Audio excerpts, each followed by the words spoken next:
L'univers bancaire change rapidement, on le sait, il y a plein de pression venue de partout. L'intelligence artificielle change aussi beaucoup la donne. Les gens vont moins dans les points de service. Et dans ce Il y a contexte, plus de points de service. il y en a de moins en Beaucoup moins aussi peut-être, mais tu sais, ça prend deux pour tango, comme disent les Anglais. Fait que, bref, tout ça pour dire, dans ce contexte-là, je m'imagine que de prendre la tête d'une des plus grandes institutions financières au pays, ça doit être quand même un beau défi. Et on a la chance aujourd'hui d'être joint par Denis Dubois, qui est président et chef de la direction du Mouvement Desjardins. Bonjour, Monsieur Dubois. Bonjour, bon après-midi. Merci d'être avec nous. Écoutez, j'ai une première question très intéressée là, et très personnelle. Comment on fait pour devenir patron de Desjardins? J'aimerais envoyer mon CV là, prochainement. Il manque de place dans son horaire. Écoutez, j'ai commencé il y a 22 ans chez Desjardins au sein d'une de nos filiales et j'ai eu la chance d'occuper vraiment plusieurs postes au cours de ces 22 années-là et gravir les échelons et avoir le privilège depuis le mois de septembre d'être président et chef de la direction du Mouvement Desjardins. Dans un contexte pas facile comme celui que j'ai décrit, puis vous pouvez certainement nous donner plein d'autres raisons pour lesquelles c'est pas un environnement facile, mais notamment Desjardins, bon, ça fait plusieurs années que ça a commencé, ferme des points de service dans plusieurs régions du Québec. Évidemment, on voit une baisse de l'achalandage, puis comme je l'expliquais, tout ça coévolue. Ça reste que ça frustre quand même plusieurs de vos membres et de vos clients, plusieurs personnes peut-être plus âgées. Est-ce que Desjardins garde encore cet esprit coopératif, régional, bien ancré dans les milieux? Comment vous voyez justement l'arbitrage entre ces deux forces-là? Oui, je pense que l'ancrage régional demeure très, très fort. Je termine une tournée de nos régions du Québec. J'ai fait ça depuis le début de l'année, janvier. J'étais en Outaouais lundi, en Abitibi mardi. Elle s'exprime un peu différemment. Donc oui, les habitudes de consommation ont évolué, puis c'est vrai que ça impacte nos membres. C'est vrai que pour certains de nos membres, ce changement-là peut être frustrant. Mais surtout quand tu es en région d'énergie. éloignée. Quand tu es en région éloignée, il n'y a pas beaucoup d'alternatives. Qu'est-ce que vous faites pour ces gens-là? Bien, on demeure l'organisation qui est la plus présente là, en région et de loin. Ce qu'on fait, c'est beaucoup, quand ces changements-là arrivent, c'est d'identifier les gens pour qui on sait que les changements vont être plus importants et communiquer avec ces gens-là pour leur donner des outils. Fait que les outils, ça peut être les aider à s'approprier les outils numériques, leur dire où ils sont capables de récupérer de l'argent, par exemple, parce que souvent, c'est un des défis du numéraire, donc dans quel magasin. Puis on va même, dans certains endroits, même offrir à des gens du transport pour les déplacer. Donc, on met beaucoup d'énergie sur l'accompagnement de ces gens-là. Et ça a été fait parce que je sais que certains maires de certaines municipalités, je pense en Beauce, avaient peur même de l'attractivité des petites municipalités, justement, pour leurs citoyens, que de fermer un guichet là, pour Desjardins, ça avait un impact carrément sur la communauté au complet. Donc, vous dites qu'il y a des efforts qui ont déjà été mis en place. Oui, les efforts se font. On est en contact. Quand ces changements-là arrivent, là, nos équipes qui sont sur le terrain, on a encore beaucoup de présence, je disais, dans les régions, vont communiquer avec les acteurs locaux pour identifier des solutions pour les membres. Donc, ce travail-là, il se fait avec les gens sur le terrain. Puis Desjardins intervient de toutes sortes de façons aussi au niveau local. On a nos directions générales qui sont là. On va contribuer au soutien des organismes à travers nos fonds d'aide au développement des milieux. Donc, c'est un aspect, mais Desjardins intervient de plein d'autres façons dans nos différentes régions du Québec. Bon, Monsieur Dubois, on vous a en ondes, là, je m'en voudrais de pas vous poser la question. Il y a deux dossiers qui ont fait beaucoup couler d'encre ces dernières semaines. Vous le savez de quoi je parle. Il y a le dossier des soldes en temps réel des cartes de crédit. Un peu anecdotique, mais qui a fait beaucoup fâcher les gens. Puis il y avait aussi cette histoire là, des titulaires secondaires de cartes. Dans les deux cas, vous avez dû faire marche arrière, puis on a comme le sentiment que ça avait été soit mal préparé, mal pensé. Je sais pas trop exactement ce qui s'est passé. Pouvez-vous un peu nous expliquer justement, là, de votre point de vue comme PDG, comment c'est possible de se tromper, entre guillemets, mais de lancer comme ça deux initiatives qui soient à ce point mal accueillies par vos membres et par vos clients? Bien, peut-être revenir sur le sens du changement. Je ne suis pas sûr que c'était clair nécessairement pour tout le monde, là, mais un peu comme chez vous, il vient un moment donné où nos systèmes informatiques, on a besoin de les changer un peu comme un ordinateur. Mm-hmm. Ça vient avec pas mal de changements. Hein. Quand on passe d'un ordinateur qui date de 4-5 ans à un nouveau, ça amène toutes sortes de changements. On prend le temps à chaque fois qu'on fait ces changements-là de parler à nos membres. Ce qu'on a fait dans ce cas-là aussi. Donc, on les a approchés avec ces deux changements-là, mais force est de constater, et c'est pour ça qu'on a bougé, que on a sous-estimé l'incidence de ces changements-là, malgré ces échanges-là, avec nos membres. Et ben, comme Desjardins, c'est une coopérative de services financiers, sa mission, c'est de répondre aux besoins et aux attentes. Ben, peut-être que contrairement à d'autres organisations qui auraient persisté et signé, ben, nous, on est resté à l'écoute et on a ajusté les choses pour faire en sorte que ben, on soit cohérent avec ce que s'attendent nos membres et nos clients de Desjardins. Dans la grogne, j'ajouterais quand même le 3,50 de frais quand un virement est annulé. Je sais que ça a bougé, puis on donne maintenant 24 heures, mais ça aussi, on se disait, ben voyons, justement, Desjardins, notre fierté québécoise, quand on était jeune, on allait s'ouvrir un compte, c'était une fierté, on avait notre carte. Là, encore des frais supplémentaires, un 3,50 en cas de virement. Là aussi, ça a suscité la grogne. Il y a certaines décisions, effectivement, ça n'est une autre, là, où il peut y avoir des réactions, mais moi, je vous dirais globalement, je vous le disais, là, je me promène sur le terrain, je pense que cette fierté-là à l'égard de Desjardins, elle existe encore aujourd'hui. Aujourd'hui, Desjardins fait affaire avec plus de 10 millions de membres et clients. On regardait nos revenus au premier trimestre, sont en hausse de 10%. Donc, on n'est pas parfait, je pense qu'il n'y a aucune organisation qui est parfaite. On reste à l'écoute, on l'a démontré dans ce cas-là également, mais je pense que globalement, les gens voient quand même que Desjardins fait les efforts pour accompagner les gens dans leur réalité. Bon, tant qu'à être dans les frais, je vais les passer. L'autre affaire, c'est que quand on paie avec notre carte de guichet, pour la plupart, il y a des frais aussi par mois. Il faut prendre une espèce de forfait. Donc, la plupart vont prendre, par exemple, 30 transactions par mois. Ça coûte 10,95 $, sauf si vous avez 3 000 $ dans votre compte courant déjà. Ça aussi, c'est une autre affaire où on se questionne. Encore des frais. C'est sûr qu'il y a des frais qui existent, là. Il y en a eu dans le passé, il y en a aujourd'hui. Ça aussi, ça évolue.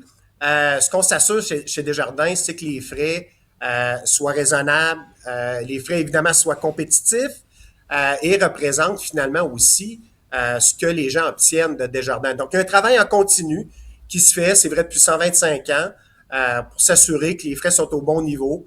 Donc, voilà pour ce qui est des frais. Moi, bon, on va parler du positif quand même. On n'est pas là pour vous clouer au pilori, M. Dubois. J'ai reçu Marie Stourne cette semaine. Merci, d'ailleurs. Je vous salue. Ceci dit, bon, puisqu'il faut faire notre travail, il y a quand même eu plusieurs journalistes qui ont souligné, en fait, que les excédents de Desjardins avaient progressé beaucoup plus rapidement que les ristournes qui étaient versées à ses membres. Comme vous le dites, c'est une coopérative. On pourrait s'attendre à ce qu'il y ait comme une progression à peu près équivalente. Comment vous expliquez, en bon français, ce gap entre des excédents qui ont quand même beaucoup progressé chez Desjardins, puis une ristourne qui est plus importante, mais moins que l'augmentation des excédents? Ben, on est effectivement très fiers là, des ristournes qui se versent ces jours-ci. Vous n'êtes pas le seul. Donc, tous nos membres reçoivent ces jours-ci leur ristourne sur l'année 2025. Quand on regarde la croissance des excédents et la croissance des ristournes en 2025, elles sont proportionnelles, là. La croissance est exactement à peu près au même niveau. Là, on a des mêmes ordres de grandeur. La cible qu'on a chez Desjardins, c'est de ristourner un pourcentage de nos excédents. Donc, quand les excédents sont en croissance, les ristournes sont en croissance. Et la performance qu'on génère, ben, on s'en sert. Pourquoi on s'en sert? Pour être capable d'accompagner notamment nos membres entreprises dans des contextes qui sont plus difficiles. On s'en sert aussi pour réinvestir dans nos offres de services, s'assurer de demeurer pertinent et ultimement, oui, les ristournes, mais aussi les dons et commandites. Et juste l'année dernière, ben, c'est 133 millions. Puis il n'y a pas d'autres sociétés qui font ça au Québec, là, qui auraient été retournées en dons et commandites dans les communautés par Desjardins. Je vous confirme que ma banque ne m'a pas renvoyé de l'argent. Non, il n'y a que Desjardins qui a fait ça. Mais M. Dubois, ça fait réagir les fameux frais. Là, je regarde les réactions sur notre messagerie texte. Il y en a quelques-uns qui disent, bon, avec Bon, je recommence. Je suis passé chez Tangerine avec aucun frais mensuel. Desjardins est un peu dépassé comme les autres banques traditionnelles. Là, je le lis textuellement, là, ce qui est écrit. Et quelqu'un d'autre qui nous mentionne que des frais compétitifs, c'est aucun frais. Qu'est-ce que vous répondez à ces gens-là? Ben, il y a des modèles d'affaires qui sont différents. Ces organisations-là font le revenu à d'autres endroits. Donc, je pense qu'il faut toujours faire attention quand on fait des comparaisons, de regarder l'ensemble des coûts qui existent.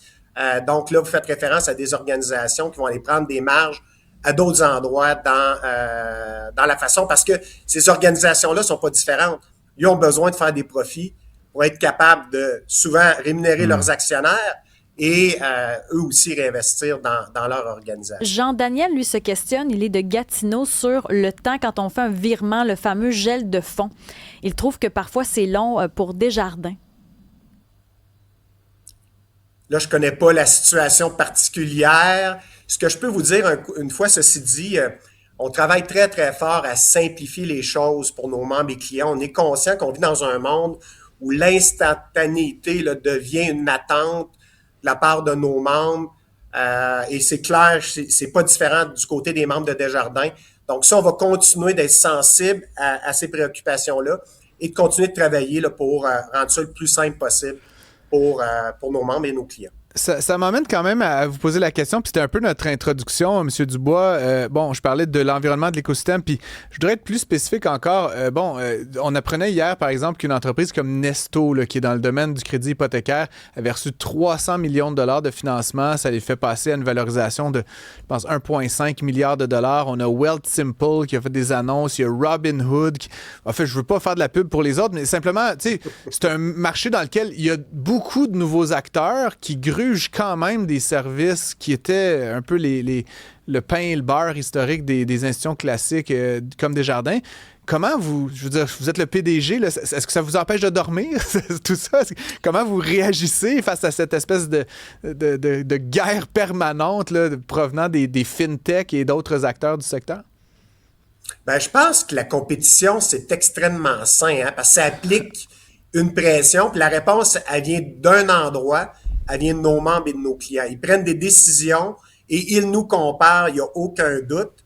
Donc, oui, à quelque part, c'est sain. Ça nous amène à nous re-questionner sur des choses dont on vient de parler, les frais, la rapidité des services. Ça applique cette pression-là.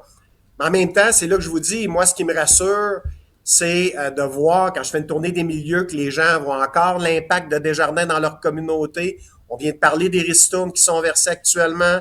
Je regarde la croissance de nos revenus. C'est plus de 10% au premier trimestre.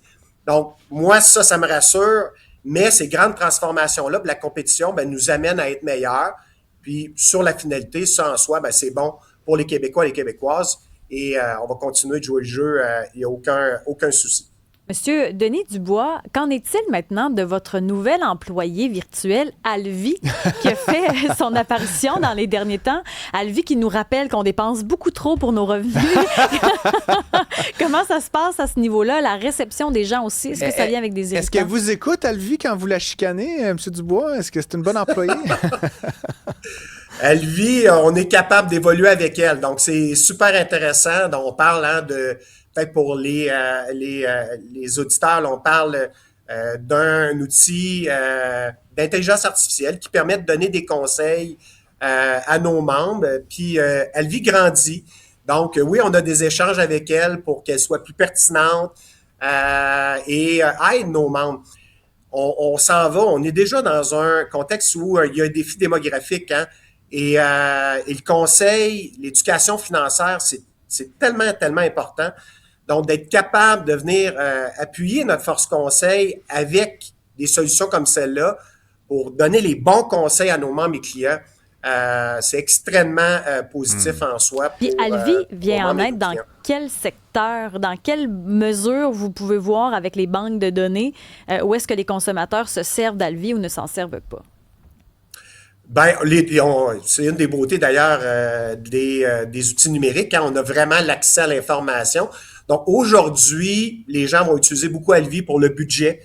Donc ça aura permis à plus de gens. Il y avait des outils disponibles, mais avec Alvi, c'est plus interactif, c'est plus dynamique.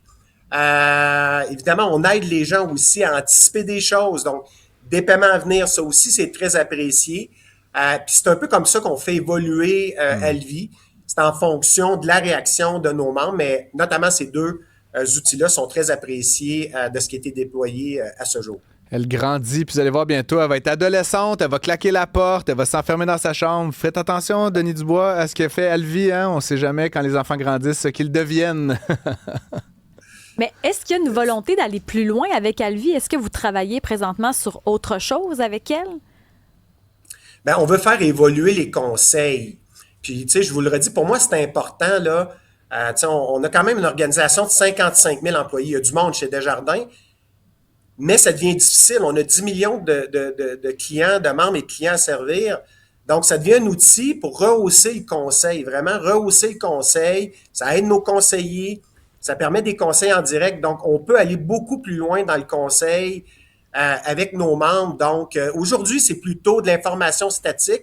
On va s'en aller vers des éléments plus proactifs et toujours agir dans l'intérêt de nos membres et clients. Donc, on parlait tantôt de frais de service, donc de s'assurer que ces outils-là permettent d'optimiser la situation financière de nos membres. Est-ce qu'elle coûte cher à lui comme employé? Est-ce qu'elle coûte cher? Oui. La technologie, c'est quand même pas gratuit. Hein? Non, c'est ça. Dans le fond, il y a des ressources. On met 2 milliards par année chez Desjardins en technologie. Donc, c'est quand même une ressource qui est pas... Imagine les déductions à la source, 2 milliards pour une employée. Merci beaucoup, Denis Dubois. C'est très agréable d'avoir pu échanger avec vous. On rappelle que vous êtes président et chef de la direction du mouvement Desjardins. Puis Isabelle, tout après la pause. Au fait, merci d'être passé à l'émission. Il y a une grande question sur... On le voit à Montréal, mais je pense qu'on peut le voir partout à travers le Québec, sur les appartements et condos qui semblent de plus en plus petits. Le mètre carré de plus en plus petit. Est-ce que c'est quelque chose que vous avez constaté? On paie plus cher, mais le pied carré rapetisse. 187 Cube Radio, 1-877-827-2346. La qualité également de la construction peut être mise en doute. On veut vous en